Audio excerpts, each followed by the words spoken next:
Good evening, ladies and gentlemen. It's a great honor to be here tonight. Habeen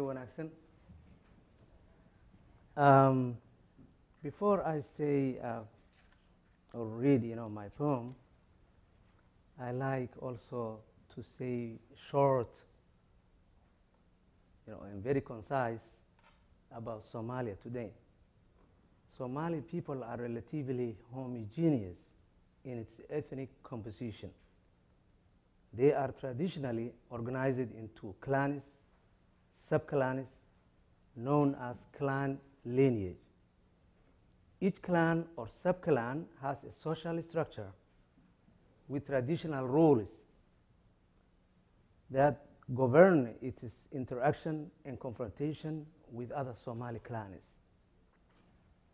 Long conflicts and civil wars, Somalia has been without an effective government since 1991, after the military regime was ousted. Since then, various warring factions have been fighting for control of the country. The recent wars have no end in sight, but instead have worsened. The current situation in Somalia has been called the greatest humanitarian crisis in Africa and in the world.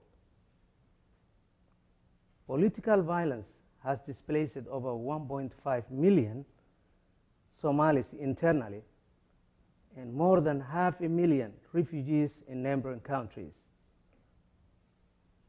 I cited this from Human Security Gateway in Vancouver, Canada, journal. As in most wars, the main victims are not soldiers or militia, but innocent, defenseless people in the cities, and most they are children, women, elderly, and disabled people. Most of the victims die before they receive emergency assistance, if there is one.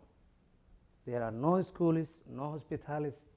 Most people are living in a poor and degrading conditions on makeshift sites in the capital city of Mogadishu, Somalia. As a result of the most recent fighting in Somalia, it's believed that over or about 1 million people were killed mercilessly. Many others died for famine or disease. That's uncountable. The lack of true reconciliation between rival factions and continuing intolerance between various opposing groups have led the once peaceful Somalia into chaos and anarchy, including piracy. Setting in the context of such a situation, my poem aims to concisely describe the need for tolerance and reconciliation and desire for ending of vengeance acts, because these feelings and actions have weakened Somalia terribly.